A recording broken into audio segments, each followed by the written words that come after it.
like virtually every kid that goes to these places is basically kidnapped.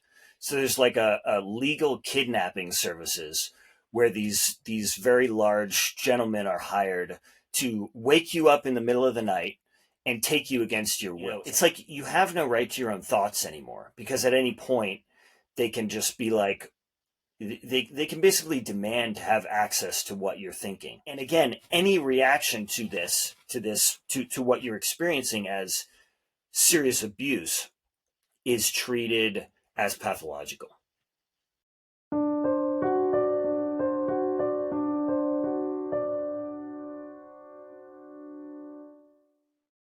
Hi everyone. So I'm very pleased to introduce to you all Nick Tabor.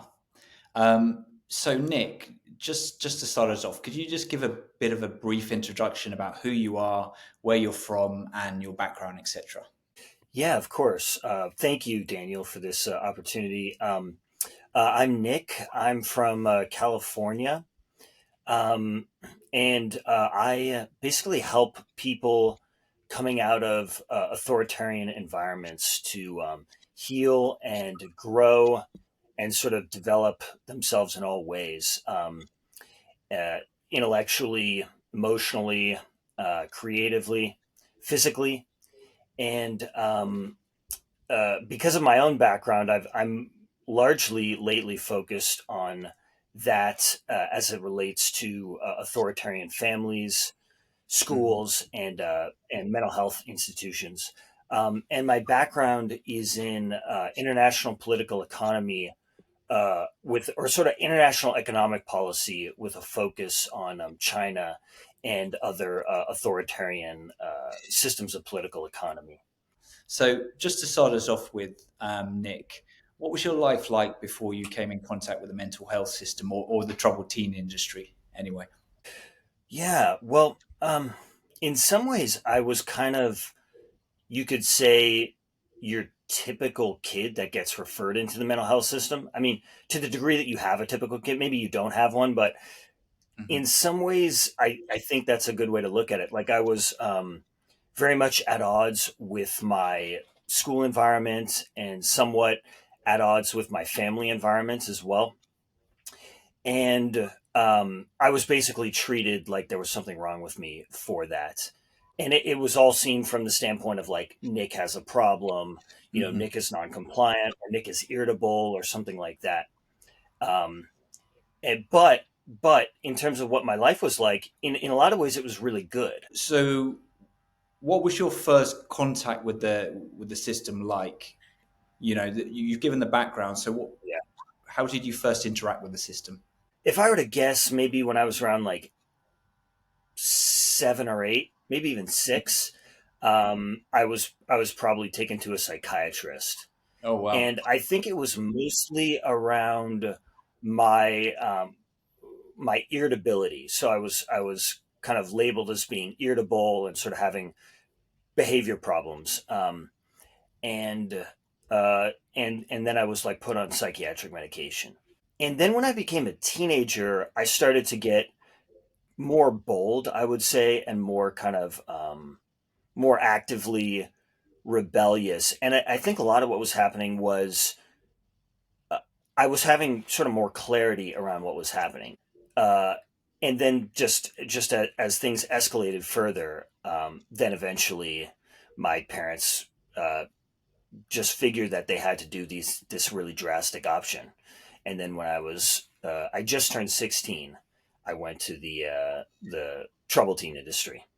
This is such a common theme, um, where you have this situation where you have a dysfunctional family environment, and then the, the people with power in that system are unwilling to acknowledge these dynamics, and then the kid sees the dynamics and is the truth teller.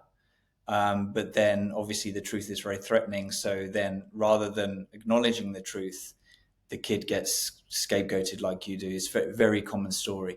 If you want, just before you talk about how you ended up, the dynamics of literally ending up in that program, can you just give a bit of an explanation about what it is and what it looks like? Because, for example, I'm from the UK and we don't really have that kind of industry in the UK. Really, what it is it's youth mental health treatment. It's mental health treatment for people under the age of 18 for the most part, where you actually live there. So if you're living in a facility for mental health treatment purposes, that's basically what the troubled teen industry is. It involves what are called residential treatment centers, rehabs for like drug addiction, so-called wilderness therapy, where you're like sent to a place and you hike for a long time, and it's supposed to be therapeutic. Can you explain logistically how they get kids that don't want to go to these programs, how they actually get them there? So there's like a legal kidnapping services where these very large gentlemen are hired to wake you up in the middle of the night and take you against your will. So you have no idea that this is going to happen because the parents are told by the people who are advising them, who are taking money from them, basically that your kid is going to run away if you tell them what's going on. So you need to hire these people to wake them up in the middle of the night and take them against their will. And that's what happened to me. So I went to a so-called wilderness therapy program first, and then to a so-called therapeutic boarding school. And both times I was basically kidnapped. Yeah. Wow. And a big theme with this is the fact that the parents, I really don't blame the parents in these situations because they are undergoing so much manipulation, in my opinion, from these people. I mean, I'm speaking in general terms here, right? Like, Mhm. this is what I saw, this is what I experienced. But I think it's a pattern for sure that they experience a lot of manipulation, and they really get the parents scared, right? They say things like, they basically lead the parents to believe that if they don't do these things, then the kid is going to end up dead or in jail, or they're going to run away if they don't hire them, if they don't hire these kidnapping services. If you don't mind my asking, and if to the extent you remember, how did you feel when you were kidnapped like this? I mean, it must have been a pretty traumatic experience. I think at the time, the kind of the anger and the sort of fear didn't really register to me that much. It was Hmm. more once I actually got to these places. And the way it works is like, in order to go to a therapeutic boarding school where most people are held for between 1 to 2 years. At the place I went to, most people were there for around 2 years, and I was there for 2 years. And in order to go there, they usually require you to stay at a wilderness therapy program first. And so that kind of starts the process of basically breaking you down and breaking your will so that they can then program you more easily at these places. To the extent you remember, what were your first impressions like when you arrived at this first program that you were on? The first thing was the intake process is quite degrading, right? Because they strip search you, they put you into their clothes that they force you to wear. Everyone wears the same clothes. This is at the wilderness therapy program. Um, so I think that process was when I initially started to get kind of hit by the reality of what was happening, and particularly a sense of like, this is just wrong, right? Like, this is just, if the goal is to actually help somebody, this is not going to do it. This doesn't make any sense. But they're Mm-hmm. like, no, this is for your own good. This is what you need. And so to some extent, I wanted to buy into it because facing the reality that this place is um, is very abusive and toxic, it just would have been too much to deal with, and there would have been no way to really process that then. The program has an office where they do this intake process, and then they take you into the field, which is like they take you into the forest, basically, and then you meet with this kind of like group of people, and there's a therapist, and there's all these kids there that are being held against their will, and then you basically like join that. Mm-hmm. I mean, I'm sure our listeners are thinking the same thing as me. I mean, it sounds very similar to being put in prison and going through all the intake process in a prison, right? Getting searched, getting put into a different uniform. I mean, it's almost identical process. Yeah, I was just going to say, like, the attitude of the people toward you is very much like they're prison guards, and there is a lot of overlap. So a lot of the people that work at these programs did work in prisons. They were prison guards most of their career. It's crazy. And afterwards, how did we talked about the predatory practices. How was the reality of the program different from what your family had been promised? I'm sure there were like some glossy brochures and a lot of like very highfalutin terminology and gushing praise about how great and sensitive these programs were. So how was the reality compared to those promises? Well, the parents are totally separated from the process. So the people that run the programs can totally curate the perception of the parents. They can perfectly like manipulate the situation so that the parents are seeing something that makes them happy. And what the parents were led to believe is that in the case of the wilderness program, that this is like a really wonderful sort of fun thing where the kids are having this great therapeutic experience, not like it's a prison where you're being broken down and programmed and it's very shame based and extremely coercive.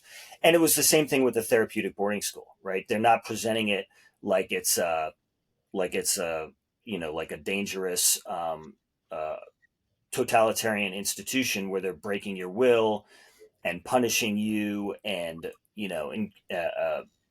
forcing you into social isolation to break you. Not like it's something where they're torturing you. They're presenting it like it's this wonderful therapeutic thing. One of the important things is you have no access to the outside world. You have no ability to talk to your parents in a way where there isn't like a minder there, like the concept of a minder, somebody who is making sure that you're telling the parent that you're presenting a phony facade to the parents about what's happening and making it sound wonderful.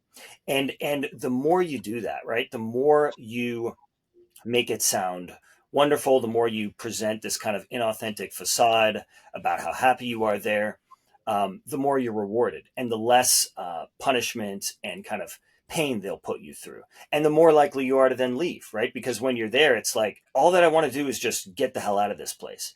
And um, and and in order to do that, you basically have to just submit to them in all ways and get really good at kind of being this sort of Stepford wife, like that, where you just present to them exactly what they want to see, and you're like a really compliant kid.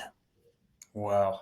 Yeah, I get echoes from what you're saying about when people end up in a psych ward.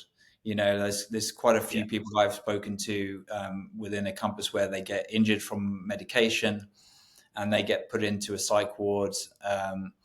And many a time, in order to actually get out, they have to just lie and say that they're okay, just to convince the people Yeah. there. Everything you do is under their evaluation. And so like the degree of damage that something like that can do is it's really hard to overstate. And then the damage that they cause is then further seen as part of your pathology. So it's really twisted. Can you just talk a bit more about the ways that these kind of programs exert control over you? It happens in a lot of ways. One is all of the punishment. So there's like a dozen, maybe a dozen different kinds of punishment that you basically have to keep straight in your head at all times. Something they do is they threaten you with social isolation, which is like really destructive. Another thing is you're essentially forced to witness other people being punished, right? And so this kind of creates an atmosphere of fear. The program works on a level system. So in order to graduate where you're deemed healthy now, you basically have to go through this level system, and there's about 5 different levels, and you have to do a bunch of tasks, and you basically have to earn their approval through like thousands and thousands of steps all along the way, and that's your whole life now, right? Your whole life is no longer like your own in the way that it is when you're free. It's all just about earning their approval in various ways. Another key aspect of this is like the therapy, right? So there was maybe 4 or 5 times a week there was group therapy where you're being confronted and you're often being attacked, and um, and it's like it's like you have no right to your own thoughts anymore, because at any point they can just be like, they can basically demand to have access to what you're thinking, and they read your journals. That was something that they consistently do, was they read your journals. So there's just like, there's no privacy, there's no autonomy anymore. And again, any reaction to to what you're experiencing as serious abuse is treated as pathological. And you've talked a bit about the therapeutic practices. What about medication? I mean, I just think of, like, these movies where, all the patients have to line up and they're all checked to see if they take their medication in the morning. To what extent was medication part of the treatment, and to what extent were you obligated to take this medication? So, if you're told to take medication, you absolutely have to take it. And you're in a line at like the med window, and then, they like check your mouth. Wow. Um, and, the program that I went to, it was not super medication or psychiatry focused. It was run by psychiatrists and mental health clinicians, but it was more focused on kind of their own ideology that was really around obedience and control. But medications were used. They were used often as like restraint. So I remember sometimes kids would be put on Seroquel just to kind of tranquilize them, and again, it was like another kind of way to control them, basically. Mhm. Um, and Seroquel, I remember, just like really knocked people out. It didn't. I was put on it one time. It just like really knocks you out. So you're in this very harsh environment.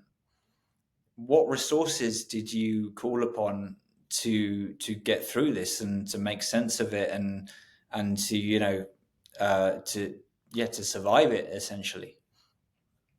Yeah. Well, the problem is that they don't want you to have any such resources, and they have so much power to prevent you from having those resources. So I mentioned like journals, right?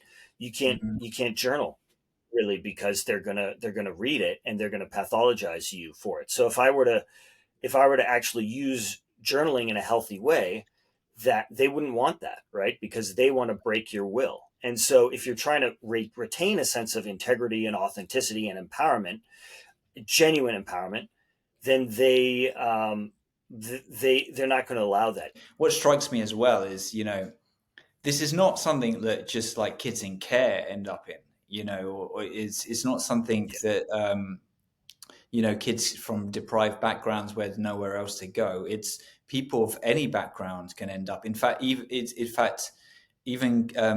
people with very privileged backgrounds can end up in this quite brutal system. I mean, Paris Hilton has famously been quite outspoken about this industry as well. It seems like it can affect people people throughout of every walk of society.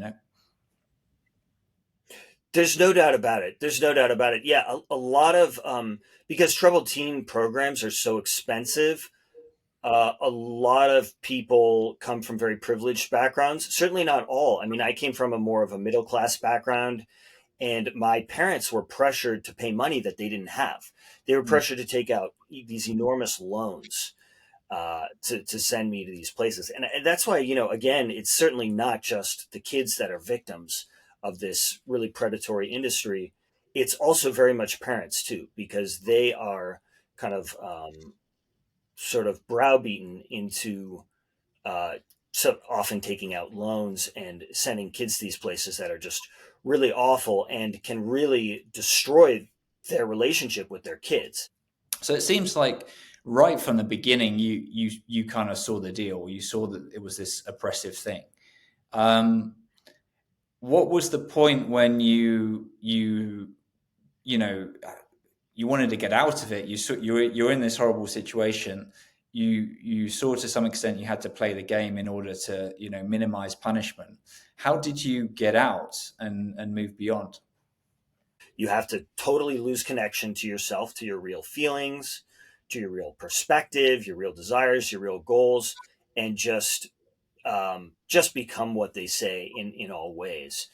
And so that was basically how I moved through it. And it's a sad thing because it's like when you first get there and they make your life so miserable, the only thing you want to do is just leave, right?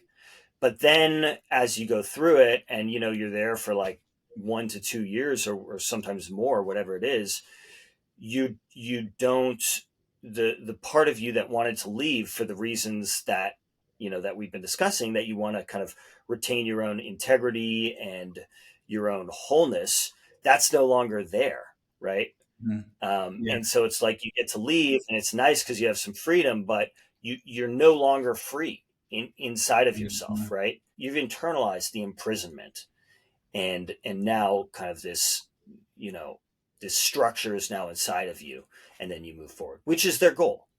So once you came out the other side, how were you afterwards? I mean, how did it impact you and how you interacted with the outside world afterwards? I'd really sort of just shut the door on all of that. I was like, that was so awful. I'm just never going to talk about that again, never going to think about it again. And I was also just in denial of the ways that it affected me because I really had no ability to process it. And I was just largely focused on having kind of a normal life. But but I lacked myself, I lacked my own will in the world. Hmm. Um, and I was, I was sort of slowly and gradually healing. And then it was probably more like 10 years after I left. So I was like in my late 20s that I then really started to understand what was going on and really kind of begin to heal everything at a deep level. But it's like, stepping out of that conditioning where, or again, the goal is for you to have that conditioning for life, probably. It's just really scary. It's like you don't think that you'll survive, and if you kind of shed these things. Yeah, it's interesting because I suppose for your parents and many other parents, at least superficially, it seemed like it worked, right? Like you came out, you presented well, you were well behaved, you did everything you needed to do. You're nice functioning member of society, and so that creates an illusion that this industry is actually far more effective than it actually is, and hides all the damage that it does as well. Nobody is sort of having enough depth to like understand what's actually going on, and like understand the kid's perspective. And so it makes sense that they would buy into this product that these programs have created, because they don't see what really matters, which is going on, at a greater level of depth. So you come out into the world, you presented as a model citizen, renewed, reprogrammed model citizen. How did you come to terms with the experience? How did you heal, and how did you move forward? Probably around the start of the pandemic. So this was maybe like about 10 years after I'd left the troubled teen industry. I started maybe seeing online some people talking about it, and it just basically became a point where I started to get more clear about all of it. I just really started to realize that the way I was looking at things was pretty accurate then, and that I was kind of just forced to not trust myself about all of these things. So I finally got to a point where I'd had enough of an individuated life. I'd had enough of my own kind of autonomy to sort of feel safe to be able to do that. I mean, that's exactly why this organization is called Inner Compass. Exactly as you said, Yeah. for that internal orientation, that trusting in your own intuition about who you are and where you're going to go. Something that had a really big impact on me around my mid 20s was I found the essay Self Reliance by Emerson, which is just all about that, right? It's all about your inner compass and finding that. And it sort of spoke to this part of me that realized that I'd had this strong inner compass that was being that was treated with immense hostility by my environment in various ways. Something I really like to focus on is the the possibility for healing and for growing and kind of developing ourselves fully coming out of this, because that is what is stolen from us. I think, it's our own well-being, it's our own true selves, it's our inner compass. That's what's stolen from us. And so I think kind of modeling that, showing that that is a possibility, is really powerful. Absolutely. Yeah. I mean, I see so many parallels with the journey of coming off medications, coming off long term medications, which suppress people, suppress their emotions, suppress the kind of parts of their identity, dealing with coming off those, and then all the healing work that comes afterwards is very strong parallels with your story and your message as well.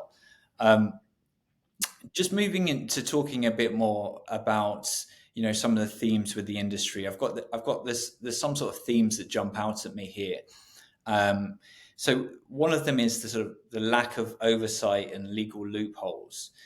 So I mean, how is Hmm. this? There's clearly abusive practices taking place here. How is this type of thing allowed to happen? Something that actually stands out for me is the how much regulation there actually is on some level, Mhm. because the people running my programs, even though the programs themselves weren't really regulated, the people running my programs were licensed. They had lots of credentials. They were, in some cases, very esteemed psychiatrists, had gone to prestigious institutions, had PhDs in psychology, all these things. And so they were very much in their professional system, very regulated. And so what stands out for me is the fact that you can do all of this um, and treat these kids in this way that is clearly harmful, and be a member in good standing of your profession. So that's why for me I've always wondered, like, to what degree is regulation the answer? Like, to what degree is that what's going to save us, or is what's going to be what helps us more, like awareness in communities, new norms around dealing with these things? Mhm. Because the mental health field is very regulated, and there's still a lot of harm that happens in it. I don't see virtually any acknowledgement of this in American society. For example, is that the nature of regulating a field um, is very different depending on the nature of the field. So it's not as simple as like, oh, this field is getting more regulated, now it's going to be safer for people, right? I think that that really works when you have a field that's very technical and very much rooted in science. But when you have a field that's really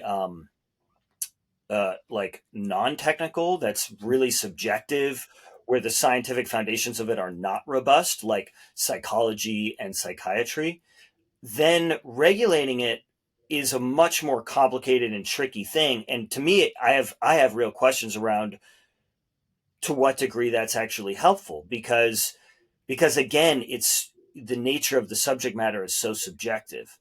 It's like how you characterize somebody's problems in their life, how you diagnose and assess them. These aren't like hardcore technical scientific Yeah. issues. And have you looked at the psychological theories behind this kind of institutional abuse? I mean, I'm not that familiar with the literature. I mean, the most obvious thing I'm thinking of is the Stanford prison experiment. Where you have an experiment where half the students were asked to be guards, half were asked to be prisoners, and they had to end the experiment because of the cruelty of the guards. So kind of implying that Yeah. that when you have that there's something inherent about the institutional structure that breeds cruelty and oppression. I mean, what sort of psychological theories have you come across in this regard? I've read a lot about sort of the psychology of brainwashing and cults and thought reform. I think that's very relevant to this. There's a really good book called Cults in Our Midst by Margaret Singer, who was kind of the one of the main authorities on brainwashing and thought reform. And so that I think is a lot of what's happening at these places. And yeah, this the Stanford prison experiment and the like that sort of thing is very relevant. I think what happens is for the people working in these institutions, it's like an authority is telling them what they need to do and how to think about it and how to make sense of it, and then they do it. They don't have a sufficient ability to push back on it. And you can just kind of, I think, see this in our society, right? Where it's like kids are put into these schools where their inner compass is, not allowed to develop, and it has to be replaced by external authority. I think, it's pretty clear that that's what our modern school system in the U.S. does.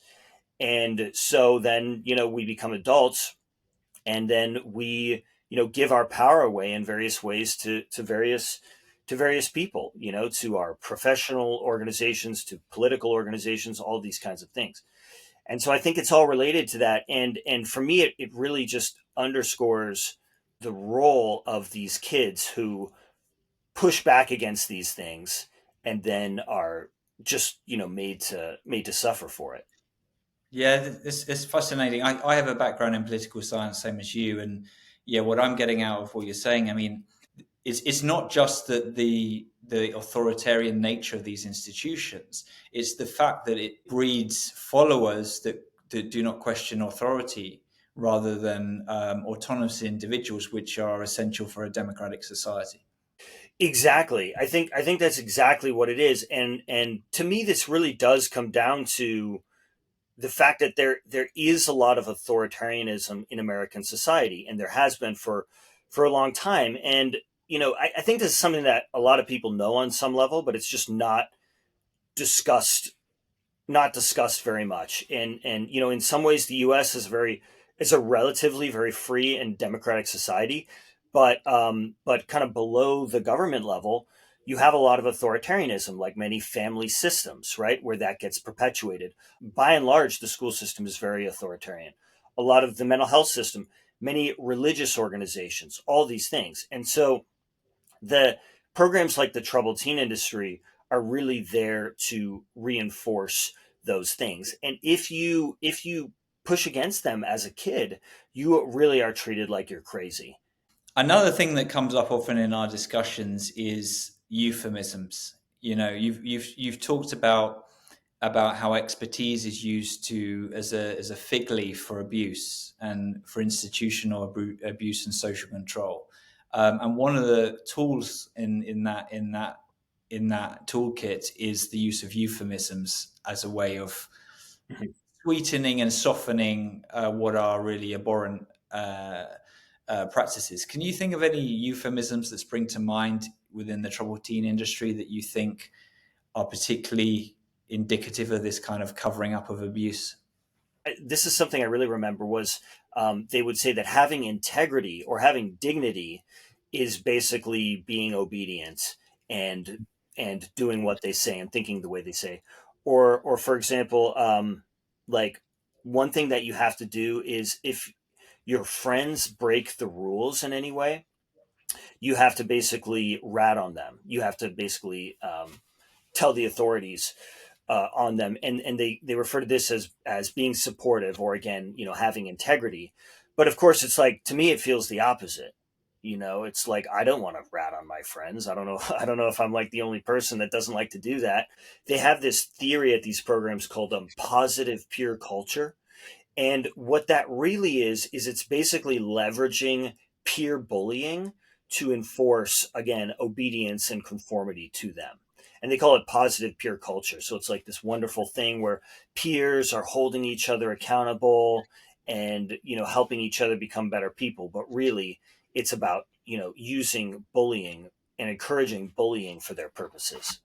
I've heard similar practices being used in prisons where the prison guards actively cooperate with prison gangs and the power structures in order to instill discipline. If there's a troublesome inmate, they'll deliberately put them in with like some kind of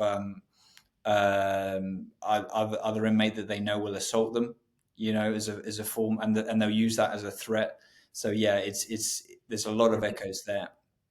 Um, Moving Yeah. on to talking about rights. So, to what Mm. extent do you think that teens' basic rights, speech, movement, and contact, were respected within the troubled teen industry? They are not respected.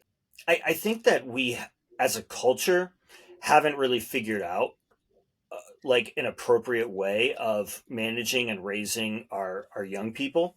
And in general, the way that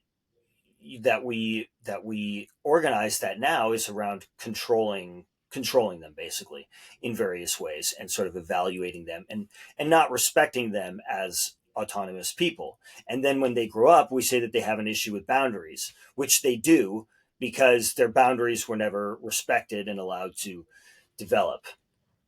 um, but at these places, there really is very little respect or regard for that. People working at these places convince themselves that they are respecting their autonomy and their will and all of that, but it's not real.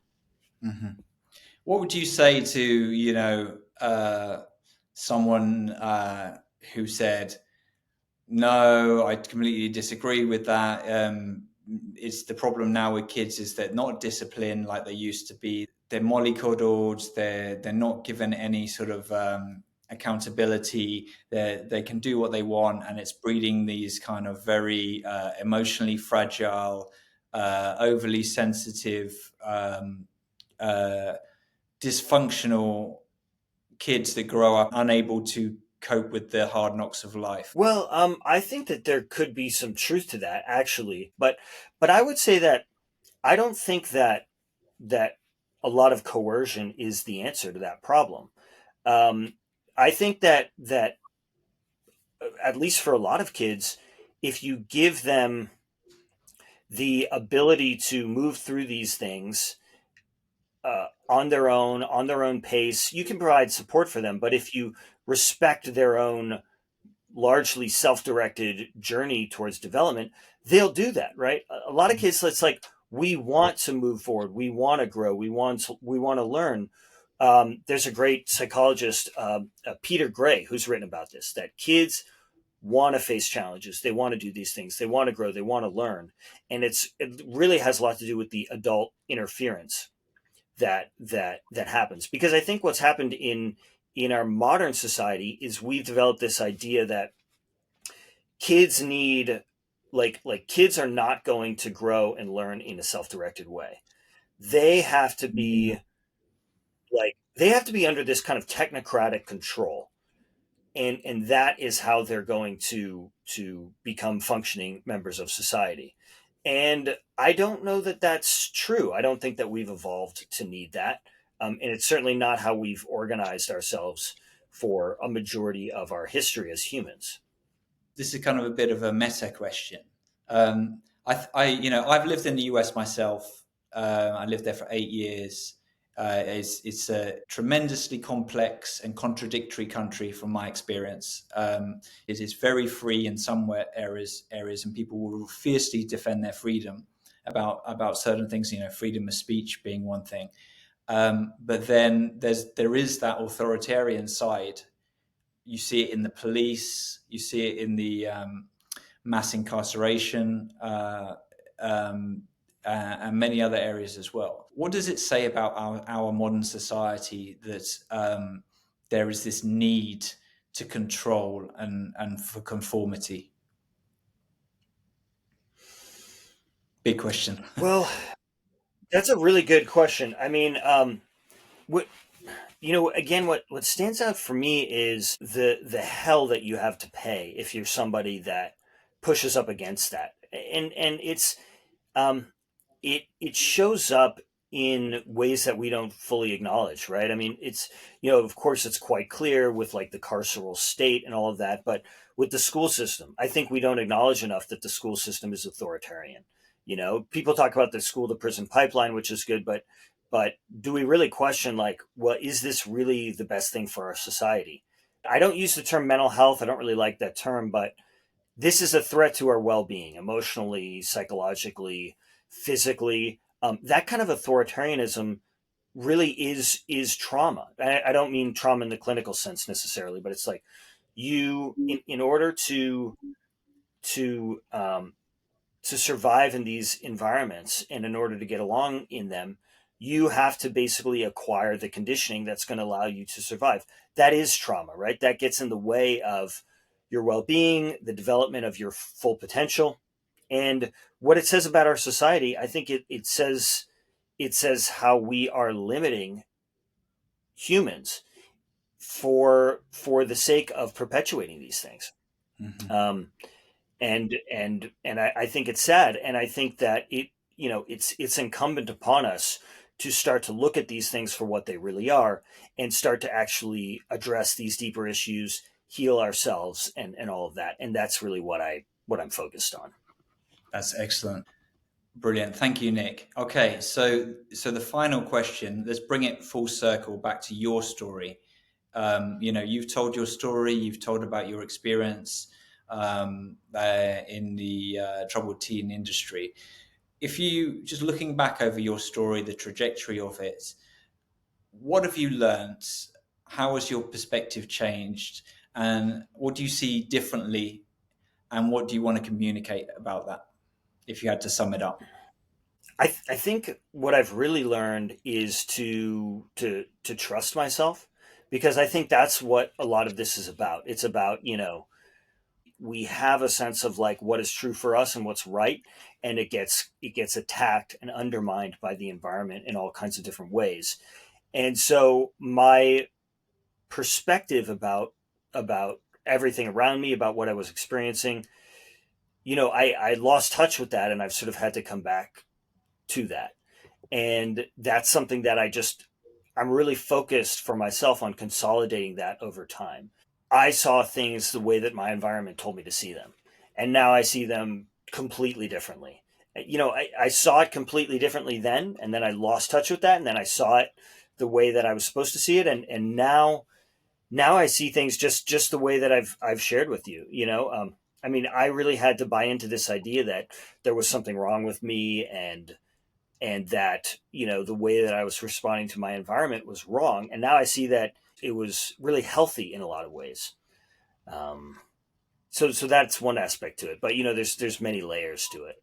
Absolutely. So the final question would be, what would you say to a younger version of yourself, or another troubled? Well, I don't want to use the word troubled teen because that's kind of using their language, but somebody else who is a teenager who feels like things aren't right, who senses that there's injustice and dysfunction around them, and but being so young hasn't had the chance to really articulate that, but they're kind of confused and they're pushing back against their environment.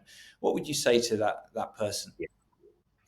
Well, I love this question, and I always sort of flip it on its head, because I would have a lot to say to the parents in those situations, right? And I certainly have the most to say to those young people that are coming out of these situations and now they're adults, because it's like if you have some good insight to share to people based on your own experience, they have to be able to have the agency to do something about it, and these kids really don't. And so I guess what I would say to those people, particularly once they leave these situations, I would just say that